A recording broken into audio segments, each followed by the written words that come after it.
नमस्कार साथियों, एक बार फिर से आप सभी का स्वागत है आपके अपने YouTube channel Indian technical institute पर। और साथियों, आपके लिए जो है टेक्निकल हेल्पर का जो एग्ज़ाम हुआ था 23 तारीख को सेकंड शिफ्ट के अंदर, उसका पूरा का पूरा एग्ज़ाम रिव्यू लेके आए। इसके अंदर आपके किस टाइप के क्वेश्चन पूछे गए थे, कौन कौन से टाइप रिपीट हो रहे हैं, ये सारी की सारी चीज़ें आपकी इसी एक वीडियो के अंदर क्लियर होने वाली है। तो इस पूरी की पूरी क्लास को ज़रूर देखिएगा और साथ में अपने दोस्तों के साथ में शेयर ज़रूर कीजिएगा ताकि उनको भी इसका थोड़ा सा फ़ायदा हो सके। हाँ, हो सकता है उनके एग्ज़ाम में भी एक आधा कोई क्वेश्चन अगर रिपीट हो जाता है तो उसके लिए प्रॉफिट वाली बात ही है। दूसरी चीज़, अगर चैनल को आपने सब्सक्राइब नहीं किया और पहली बार आए हुए चैनल को के ऊपर, तो चैनल को सब्सक्राइब कर लीजिएगा क्योंकि इसी चैनल के ऊपर बहुत सारा कंटेंट आपको टेक्निकल फील्ड का मिलने वाला है। तो इसीलिए चैनल को सब्सक्राइब जरूर कीजिएगा और साथ में अपने दोस्तों के साथ में शेयर जरूर कीजिएगा। तो चलिए दोस्तों, स्टार्ट करते हैं और देखते हैं कि इस पूरी की पूरे क्वेश्चन पेपर के अंदर किस किस टाइप के क्वेश्चन आपके पूछे गए थे। तो चलिए दोस्तों, स्टार्ट करते हैं।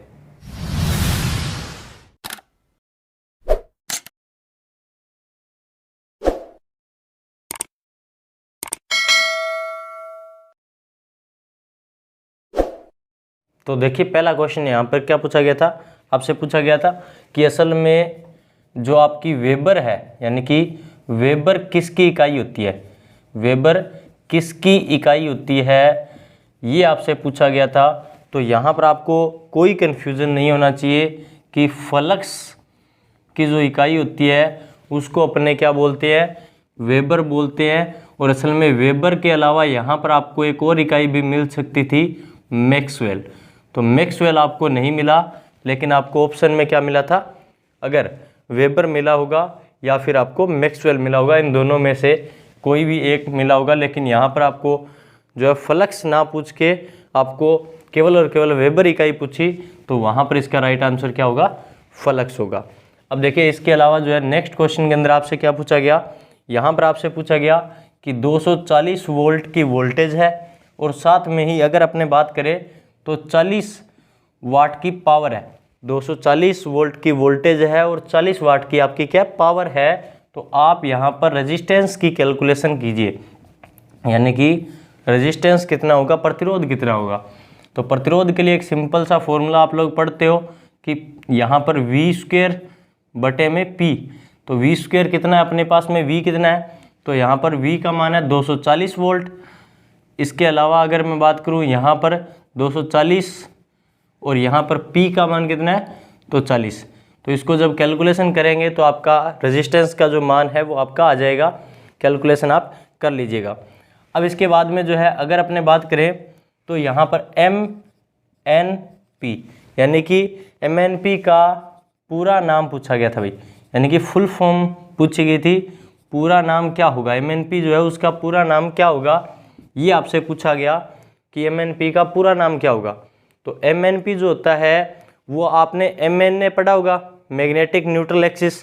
तो आपका उसी के अंदर आपका P जो है वो आपका ऐड हो जाता है। तो मैग्नेटिक न्यूट्रल प्लेन जो है वो अपने MNP को बोलते हैं, यानी कि मैग्नेटिक न्यूट्रल प्लेन जो है वो आपका MNP का पूरा नाम होता है।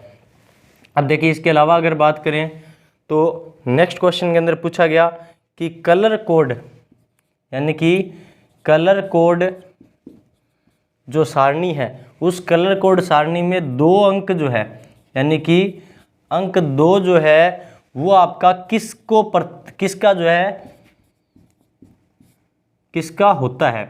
यानी कि अगर अपने बात करें, ऐसा कोई क्वेश्चन था जिसके अंदर पूछा गया था कि कलर कोड वाली जो सारणी है उसमें अंक 2 जो है वो किसका होता है। तो आपको बेबी रॉय ग्रेट ब्रिटेन वाली वो जो सारणी है वो याद होगी, BB रॉय।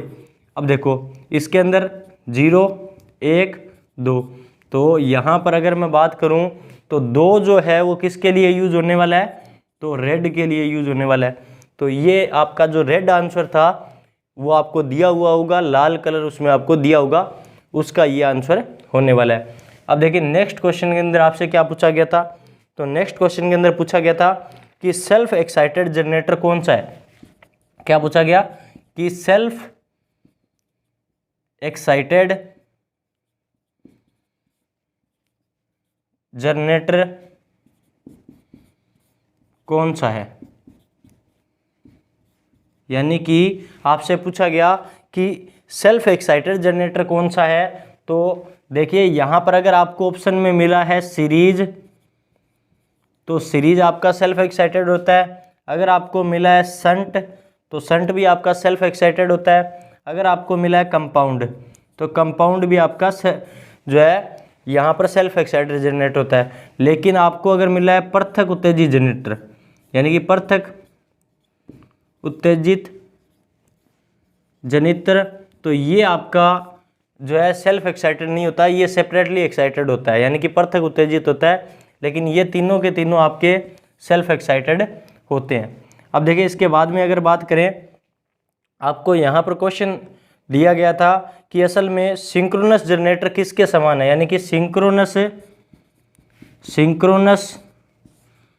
जो जनरेटर है, जनरेटर किसके समान है। ऐसा कोई क्वेश्चन पूछा गया कि सिंक्रोनस जनरेटर जो है वो आपका किसके समान है। तो असल में सिंक्रोनस जनरेटर जो होता है वो, अगर मैं बात करूं तो वो आपका अल्टरनेटर जो होता है, अल्टरनेटर जो होता है उसको अपने एक तरीके से उसकी बात करते हैं कि उसकी जो संरचना होती है वो सिंक्रोनस मोटर के समान ही होती है। तो सिंक्रोनस जनरेटर किसके समान होगा, तो असल में अल्टरनेटर जो है वो आपको ऑप्शन में मिला होगा। अब देखिए इसके बाद में अगर नेक्स्ट क्वेश्चन की बात करें, तो नेक्स्ट क्वेश्चन के अंदर आपसे पूछा गया था कि यहाँ पर इलेक्ट्रॉन का प्रवाह किसे कहते हैं, यानी कि इलेक्ट्रॉन का प्रवाह किसे कहते हैं, यानी कि इलेक्ट्रॉन का प्रवाह किसे कहते हैं, ऐसा कोई क्वेश्चन पूछा गया था। तो आपको पता है इलेक्ट्रॉन का जो प्रवाह होता है, इलेक्ट्रॉन की जो गति होती है, यानी कि इलेक्ट्रॉन का एक जगह से दूसरे जगह पे चलना जो है वो आपका क्या कहलाता है, तो वो आपकी विद्युत धारा कहलाती है भाई। यानी कि विद्युत धारा जो है वो आपका यहाँ पर ऑप्शन में आपको दिया होगा, इलेक्ट्रॉन की जो गति है उसको अपने क्या कहते हैं, विद्युत धारा कहते हैं।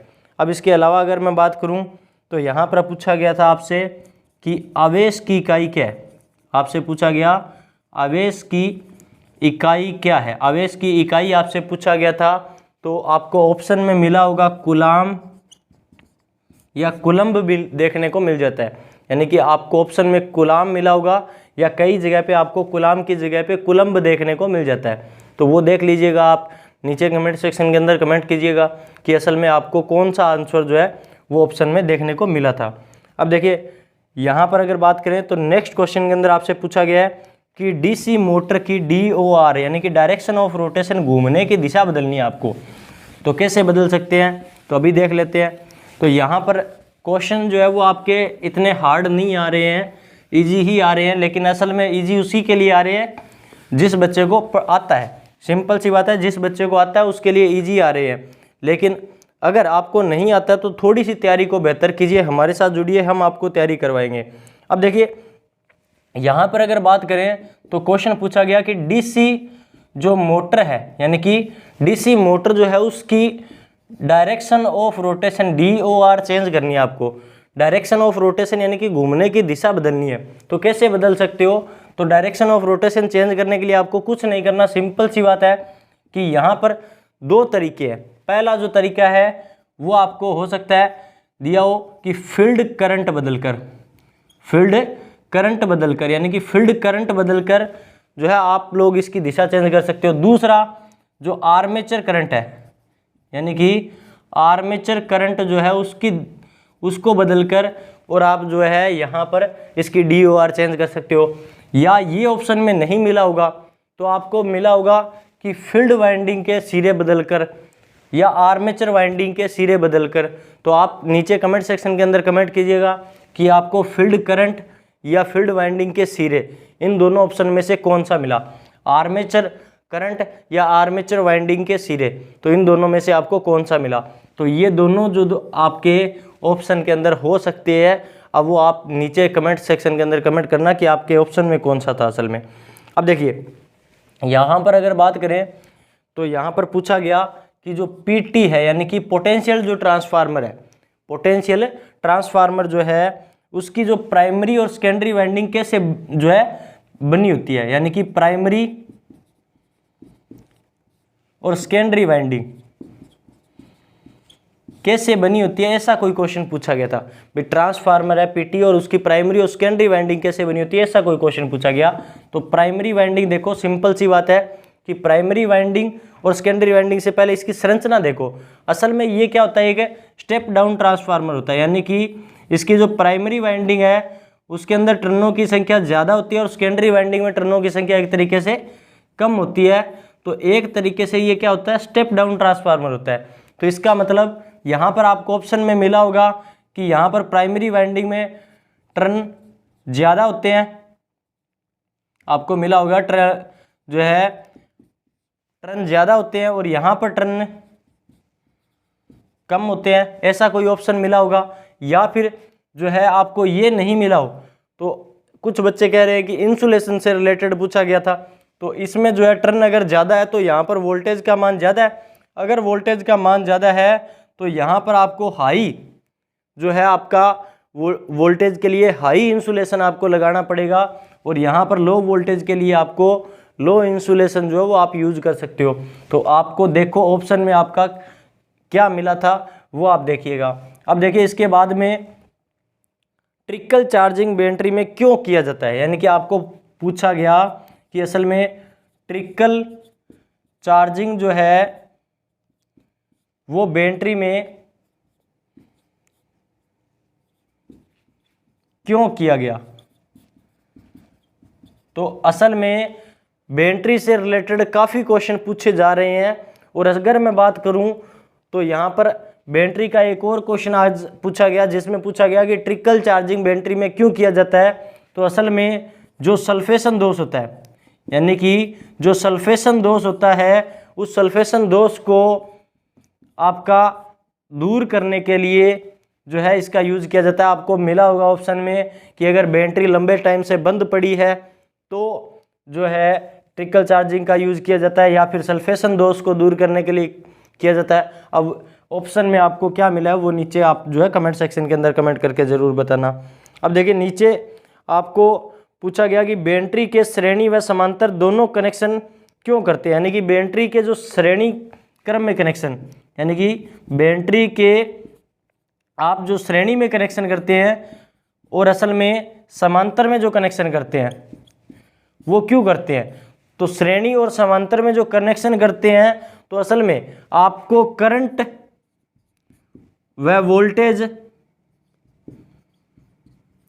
अगर ज़्यादा चाहिए तो करंट और वोल्टेज ज़्यादा चाहिए तो यहाँ पर आप सीरीज और समांतर में जोड़ते हैं। अगर वोल्टेज ज़्यादा चाहिए तो श्रेणी में जोड़ लो, अगर करंट ज़्यादा चाहिए तो समांतर में जोड़ लो। सिंपल सी बात है कि आपको बैटरी के जो कनेक्शन है सीरीज और समांतर में किस लिए करते हैं, तो बैटरी के जो कनेक्शन होते हैं वो सीरीज और समांतर में अपने करते हैं ताकि जो आपकी करंट और वोल्टेज है वो आपकी बढ़ सके, तो वही हमारा मेन उद्देश्य होता है।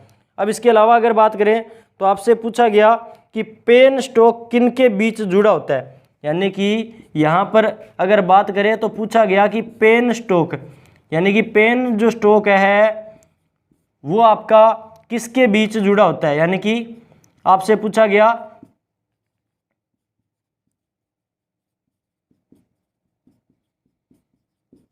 ये क्वेश्चन ध्यान रखना, ये आपका है पावर सिस्टम से रिलेटेड। तो पेन स्टॉक किसके बीच में जुड़ा होता है, तो पेन स्टॉक जो होता है वो आपका टरबाइन व जो सर्ज टैंक होता है, यानी कि टरबाइन और सर्ज टैंक जो होता है उनके बीच में जुड़ा होता है मेनली। और सर्ज टैंक की जगह पे कई बार आपको जो है सीधा जो है पानी के लिए जो मेन स्रोत है उसके बारे में भी मिल सकता है। तो बाकी आपको देखना पड़ेगा कि ऑप्शन में जो है आपको क्या दिया गया था। मेनली आपका जो पेन स्टॉक होता है वो टरबाइन और सर्ज टैंक दोनों के बीच में जुड़ा होता है। अब देखिए इसके बाद में आपसे पूछा गया एक जो है स्पीड से रिलेटेड फॉर्मूला पूछा गया कि असल में मोटर की जो गति है वो क्या होगी, यानी कि आपको मोटर की गति क्या होगी ये क्वेश्चन पूछा गया। और इजी क्वेश्चन था, हार्ड नहीं है और बहुत बार क्वेश्चन पूछा जाता है, जिसमें पूछा गया कि असल में आपके पास अगर 4 पोल की कोई मशीन है जिसमें आपकी 50 हर्ट्ज की फ्रिक्वेंसी आ रही है, 4 पोल की मशीन है जिसमें 50 हर्ट्ज की फ्रिक्वेंसी आ रही है, तो आप जो है सिंक्रोनस स्पीड जो है वो ज्ञात कीजिए। आपसे पूछा गया कि अगर 4 पोल की मोटर है और 50 हर्ट्ज की फ्रिक्वेंसी आ रही है तो स्पीड जो है वो क्या होगी। तो आपको फॉर्मूला तो याद ही होगा, कोई कंफ्यूजन तो है ही नहीं, फ्रिक्वेंसी इंटू 120 और बटे में पी। और जब इसके अंदर आप 50 इंटू 120 बटे में कितने पोल, 4 पोल, तो इससे जब कैलकुलेशन करेंगे तो आंसर आएगा 1500 आरपीएम। तो ये जो है आपको देखना पड़ेगा कि आपका आंसर आरपीएम में आया था या आरपीएस में आया था। अगर आरपीएम में नहीं आया था तो उस कंडीशन में आपको आरपीएस के लिए कन्वर्ट करना पड़ेगा आरपीएस में, यानी कि रेवोल्यूशन पर सेकंड में कन्वर्ट करना पड़ेगा आपको। टाइम जो है वो आपको देखना पड़ेगा मिनट या सेकंड के अंदर किस में दिया हुआ है। अब देखिए इसके बाद में एक क्वेश्चन आया कि असल में अंडर एक्साइटेड जो सिंक्रोनस मोटर होती है, यानी कि जो अंडर एक्साइटेड जो सिंक्रोनस मोटर होती है, motor under excited synchronous motor का जो पावर फैक्टर है वो कैसा होता है भाई। अंडर एक्साइटेड सिंक्रोनस मोटर का पावर फैक्टर कैसा होता है, ये क्वेश्चन पूछा गया। तो असल में अगर मैं बात करूं तो सबसे मेन सिंक्रोनस मोटर का अपने यूज करते हैं पावर फैक्टर को सुधारने के लिए भी, यानी कि सिंक्रोनस मोटर की एक्साइटेशन करंट जो है उसको कम या ज़्यादा करके हम लोग पावर फैक्टर का मान अलग अलग ले सकते हैं। तो अगर आपका अंडर एक्साइटेड होगा तो हमेशा जो पावर फैक्टर मिलेगा वो आपको मिलेगा भाई लेगिंग, यानी कि आपको लेगिंग पावर फैक्टर मिलेगा कब, जब आपका अंडर एक्साइटेड आपकी सिंक्रोनस मोटर चलेगी तो, ठीक है ना। तो ये क्वेश्चन आज की जो आपकी शिफ्ट थी इस शिफ्ट के अंदर पूछे गए थे और उम्मीद करूंगा कि ये सारे के सारे क्वेश्चन आपके लिए काफ़ी जो है हेल्पफुल रहेंगे। और अगर आप के लिए भी जो है ये हेल्पफुल रहते हैं तो वीडियो को लाइक कीजिए और अपने दोस्तों के साथ में शेयर जरूर कीजिए।